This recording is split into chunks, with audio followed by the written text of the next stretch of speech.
Hey guys, it's Kenna, and today I'm going to be sharing my best and worst reads of 2017 with you. I have a lot more of best reads than worst reads, and most of my worst reads are not really horrible.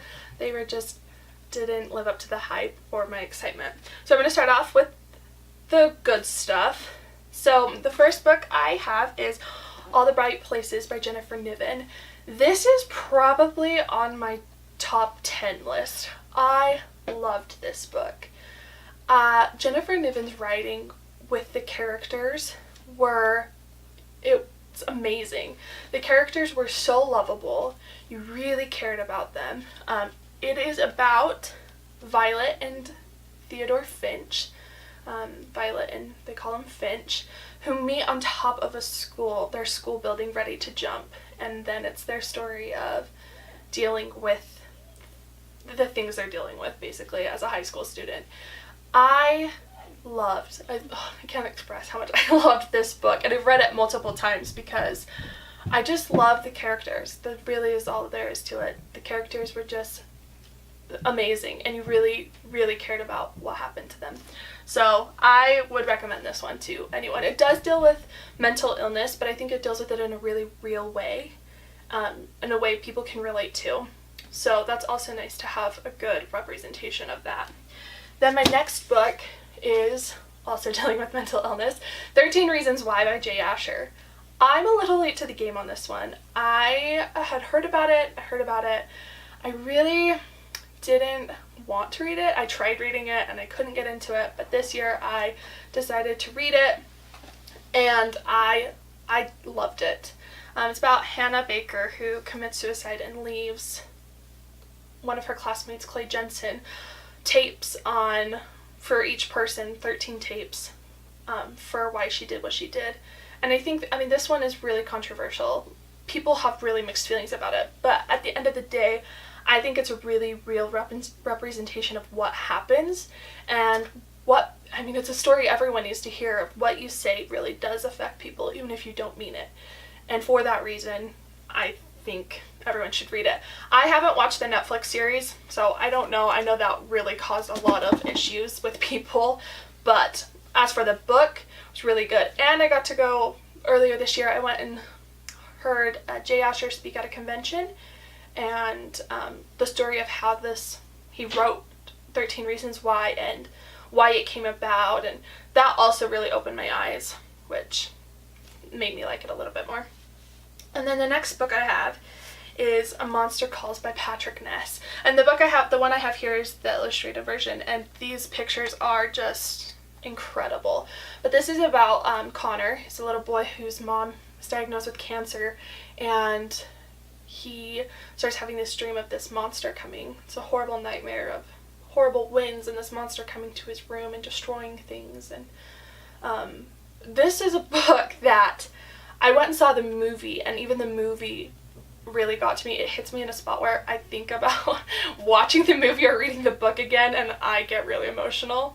So I think that really speaks loud to the story and how it's written and the power it has to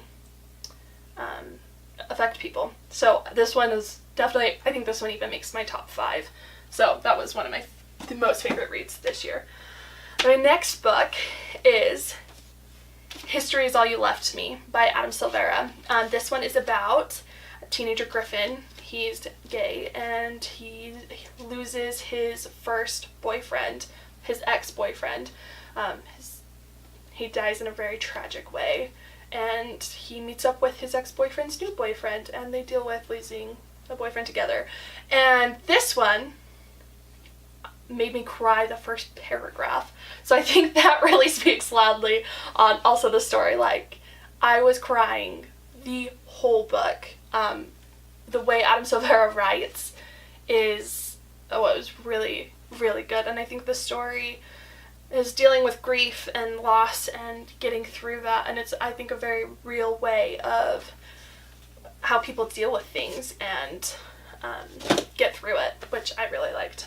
Then my next ones is the Lara Jean series by Jenny Han. To All the Boys I Loved Before, P.S. I Love You, and Always and Forever, Lara Jean. And I read these books in a span of 48 hours, I think. I think the only reason I didn't finish it within 24 hours was because I had to go to work, but I stayed up all night.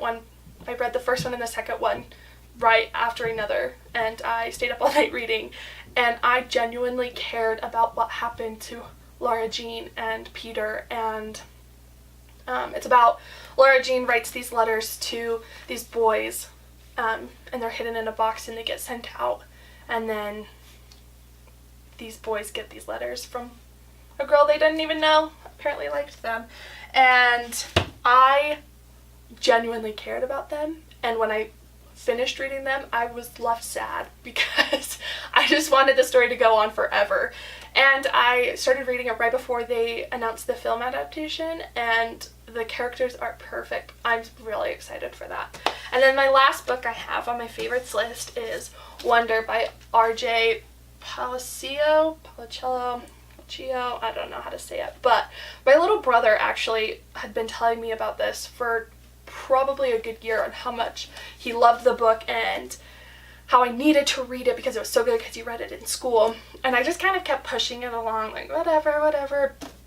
And then the movie was announced and I loved the trailer, so I was like, okay, I guess I'll read the book. I'm a person who reads the book before they go see the movie, so I read the book, and then I went and saw the movie, and I definitely loved the book more. The movie's really good, but it's again a story I think everyone needs to hear about kindness and how it's okay if you're different. It's about little boy Augie, who has a facial deformation, and he gets sent to real school for the first time in 5th grade, and how kids are just mean,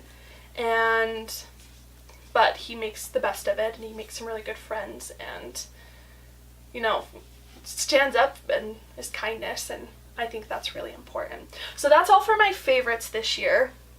Now onto my disappointments, my worst reads of the year. And a lot of these I'm really sad about because I was really excited. So the first one I have is Holding Up the Universe by Jennifer Niven. So the reason I heard about All the Right Places was because I followed Zoella's book club, and it was on there, I can't even remember when. So I was really excited. She started posting, she got an advance copy of this and posted it on Instagram. I was really excited because I loved All the Right Places. But Holding Up the Universe is about Libby and Jack, who Libby is announced one of America's fattest teens, and Jack has a learning disability where he can't remember faces, if I'm remembering right. Sorry, it's been a while since I've read it. But, and it's them becoming friends, and I did not like this one because I did not care for the characters. I really think the characters were a big disappointment, and I was really excited, and this could have just been my own hype.